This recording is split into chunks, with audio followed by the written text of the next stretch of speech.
September 6, 1976, began at Chuguyevka Military Airfield in Primorsky Krai as a perfectly ordinary training day. The air was permeated with the smell of kerosene and the premonition of autumn, which in these parts always arrives suddenly. Senior Lieutenant Viktor Ivanovich Belenko, a 30-year-old pilot with an impeccable reputation and ambitions that extended far beyond standard flight maps, took his place in the cockpit of one of the Soviet Union's most guarded secrets. Before him lay the instrument panel of _0, better known worldwide as the MiG-25. This interceptor was not just an aircraft, it was the embodiment of a technological challenge thrown to the West, a machine capable of reaching speeds of 3,000 kilometers per hour and ascending to an altitude where the sky begins to take on an inky black hue. At that moment, none of the ground personnel could have imagined that in a few hours, this flight would turn into the greatest geopolitical upheaval of the decade, and the secret blueprints and components of the unique machine would end up on the operating tables of Western engineers. The R-15B-300 engines sprang to life with their characteristic low hum, transitioning into a deafening roar as Belenko requested permission for takeoff. For Soviet counterintelligence and the regiment command, he was an exemplary officer, the squadron's party organizer, a man entrusted with the most valuable thing, the defense of the far eastern borders from a potential invasion. However, within this man, a decision was maturing that no radar could detect. Lifting the multi-ton steel bird into the air at 12:50 local time, Belenko executed a standard climb, but soon his trajectory sharply changed. Instead of performing training tasks, he steered the aircraft towards the sea, sharply descending to a critically low altitude of 50 meters. This was a maneuver of desperation and precise calculation. At such an altitude, the most powerful radars of the Soviet air defense system lost their target amidst the sea waves. At this moment, it was not just a chase that began, but the countdown to a new era in the history of aviation and intelligence, where the technological sovereignty of a superpower was at stake. To understand the scale of the ensuing catastrophe, it is necessary to realize what exactly the MiG-25 represented in the mid-70s of the 20th century. In the West, this aircraft was called the Foxbat, and its appearance caused genuine panic in Pentagon circles.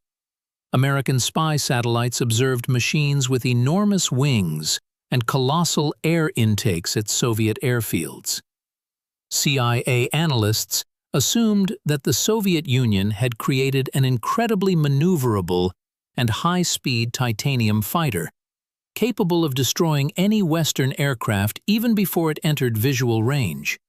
It was the fear of the MiG-25 that prompted the United States to launch the expensive program to create the F-15 Eagle fighter. The world was in a technological stalemate.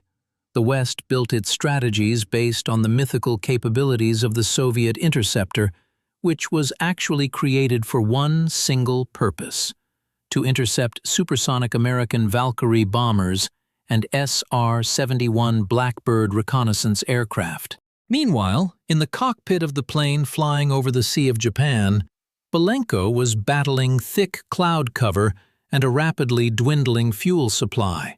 His expectation that Japanese radars would detect him and send escort fighters proved unfounded.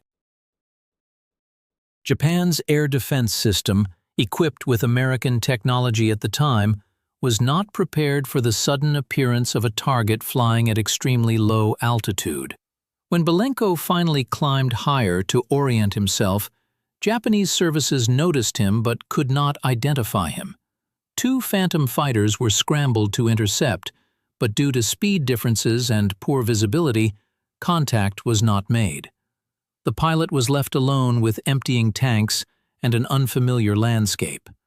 When the outlines of Hokkaido Island appeared below, Belenko had just enough fuel for one landing attempt.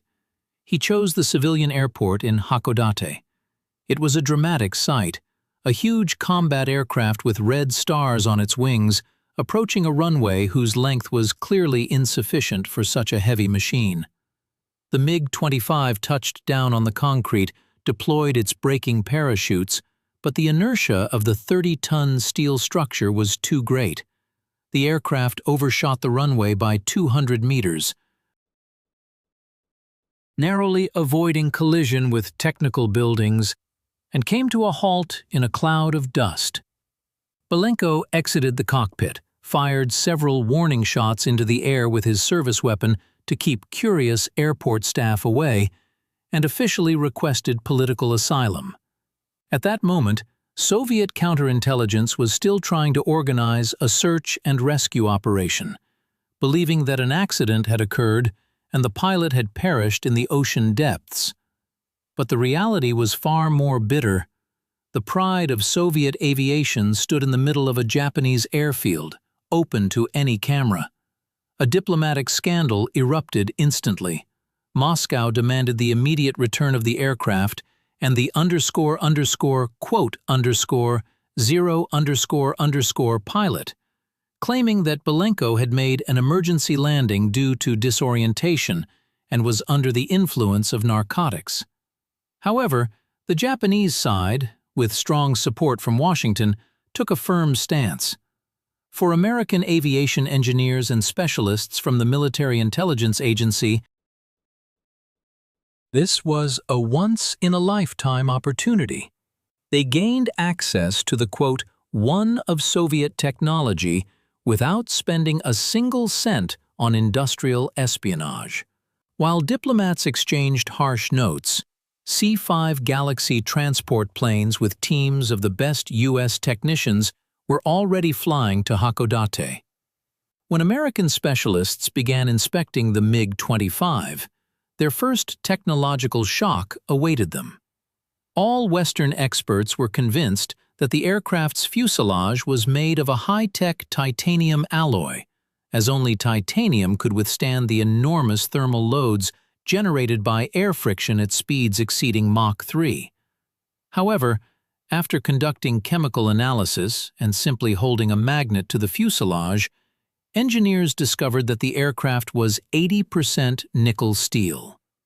Soviet designers, led by Artem Mikoyan, found an ingenious and at the same time incredibly simple solution. Instead of using expensive and capricious-to-process titanium, they used steel welding.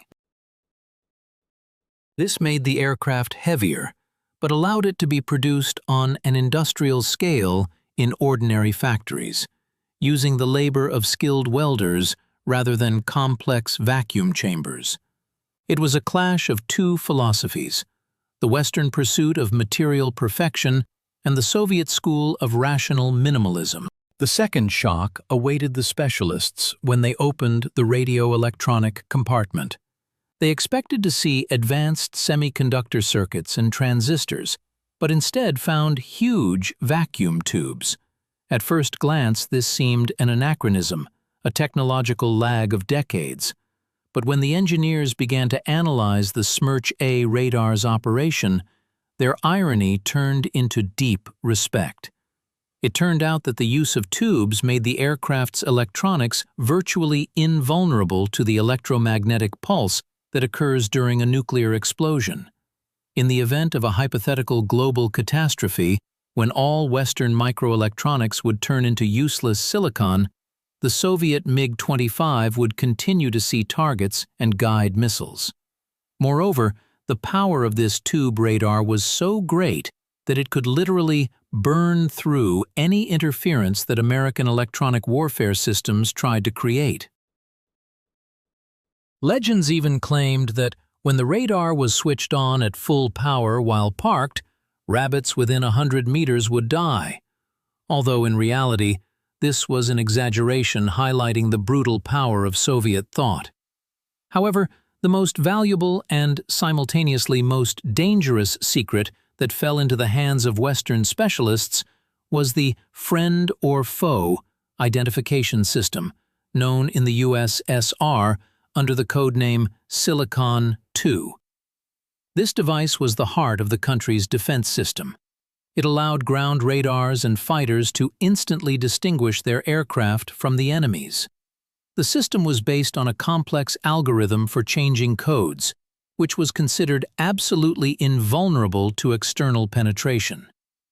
The acquisition of even a single unit of this system by the Americans meant that in a real conflict, Western aviation could imitate the signals of Soviet aircraft, becoming invisible to air defense systems. This would be a systemic paralysis of the entire air defense of a vast country, from Kaliningrad to Kamchatka. For the Soviet leadership, the realization of this fact was a moment of icy horror. While the aircraft was being dismantled down to its last screw at the Japanese Hyakuri Air Base, where it had been transported under heavy guard, emergency meetings of the Politburo were taking place in Moscow. It was clear that even if the aircraft was returned, and the Japanese promised to do so after thorough examination, its secrets would no longer be secrets. The damage was estimated at an enormous sum, more than 2 billion Soviet rubles at the exchange rate of that time. For comparison, this was the cost of building several large cities or an entire fleet of nuclear submarines.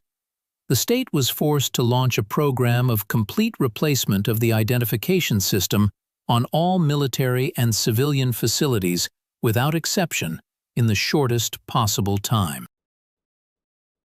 This work required the intense efforts of hundreds of factories and institutes for several years. The internal conflict of the situation lay in the person of Viktor Belenko himself. What motivated a man who had everything by Soviet standards? A prestigious job, a family, the status of an elite in society. During interrogations in the U.S., he described deep disillusionment with the system. He spoke of the poor living conditions of officers at remote airfields, of lies in reports, of endless meetings that substituted for real combat training. Belenko claimed that his defection was an act of protest against a state that demanded his readiness to give his life, but could not provide decent conditions for that very life. On the other hand, in the Soviet Union, his act was considered exclusively as betrayal of the lowest kind. Belenko's family, his wife and child, remained in the USSR, becoming hostages of his decision. Soviet propaganda tried to use them, forcing them to speak at press conferences with appeals for Viktor to return, but he understood that there was no way back. For him, the transformation from a Soviet officer to an American citizen was not just a change of passport, but an attempt to find personal freedom at the cost of severing all ties with the past. Meanwhile, at Hyakuri Air Base, the process of studying the aircraft was nearing completion. The Americans documented every detail, every seam on the steel fuselage. They discovered that the R-15 engines were designed for a very short service life when operating at maximum regimes. In essence, each flight at Mach 3 was a one-way ticket for the engines, which then required complete replacement. This discovery somewhat reassured Western strategists. The MiG-25 was not the almighty air superiority fighter that imagination had painted it to be. It was a highly specialized tool, a flying missile designed for quick takeoff and one powerful strike against a high-flying target. This realization fundamentally changed the tactics of Western aviation near the USSR's borders. When the aircraft was finally returned to the Soviet Union in November 1976, the Japanese packed it into 13 huge wooden crates. It was a gesture bordering on mockery. Soviet specialists who received the cargo at the port discovered that the Americans had not simply studied the machine. They had left behind numerous small marks, and some units were irrevocably damaged or replaced with mock-ups. The Engineering Commission, which conducted the defect inspection of the returned property, concluded that the aircraft was no longer airworthy. But that no longer mattered. The main loss was intangible. The belief in the absolute security of technologies had been lost. It was this incident that became the most powerful catalyst for the development of the next generation of Soviet aviation. The failure with the MiG-25 forced designers to accelerate work on a fundamentally new machine, the MiG-31. All the weaknesses of its predecessor were taken into account. A multi-channel fire control system appeared, more reliable engines, and, most importantly, an entirely new digital "1" system called "2", which could not be cracked using old algorithms. Thus, Belenko's betrayal, while a devastating blow at the time, in the long run forced the Soviet defense industry to make a giant leap, overcoming inertia and technological complacency. The philosophical conflict of this story lies in the plane of confrontation between the human factor and the iron logic of systems. The state created a perfect machine capable of defying the laws of physics, but it failed to create a system in which a person would feel like an organic part of this perfection. The steel fuselage of the MiG-25 could withstand temperatures of 300 degrees Celsius, but the pilot's psyche could not withstand the pressure of ideological frameworks and everyday drabness. This paradox became a lesson for both sides. The West understood that it should not underestimate an adversary capable of creating masterpieces from simple materials, and the Soviet Union realized that no secret codes would save a system if the people within it sought to go beyond its boundaries. Today, looking back at the events of half a century ago, we see in them not just an episode of the Cold War, but a universal parable about technology and trust. The MiG-25 remains in history as a symbol of an era when the sky belonged to the brave and the reckless, and steel was more precious than gold. Belenko lived a long life in the United States, consulting aerospace corporations and remaining for some a symbol of liberation, and for others a perpetual reminder of the most painful intelligence failure. His flight ended on a short runway in Hakodate, but the resonance of that landing is still felt today in every algorithm of identification systems and in every detail of modern interceptors. Ultimately, the story of the MiG-25 hijacking teaches us that in the world of high technologies, the weakest and simultaneously strongest link always remains man. One can replace all lamps with transistors and steel with carbon fiber. One can rewrite access codes and change radar frequencies, but it is impossible to completely exclude the will of an individual capable of changing the course of history in an instant. Returning to that silence at Chuguyevka airfield, where it all began, we understand every takeoff is not only a physical movement in space, but also a moral choice, the consequences of which can cost billions and alter the destinies of entire nations. That empty hangar, left after the disappearance of board number 31, became a silent monument to how a steel bird once flew too far to ever return home in its former quality. The impact of this event on modernity is hard to overestimate.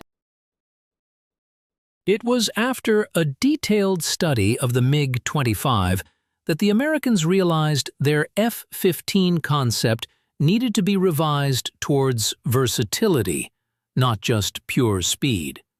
This led to the creation of aircraft that today form the backbone of many countries' air forces. The Soviet experience of modernization after the Belenko disaster, in turn, formed the basis for creating air defense systems that are still considered among the best in the world.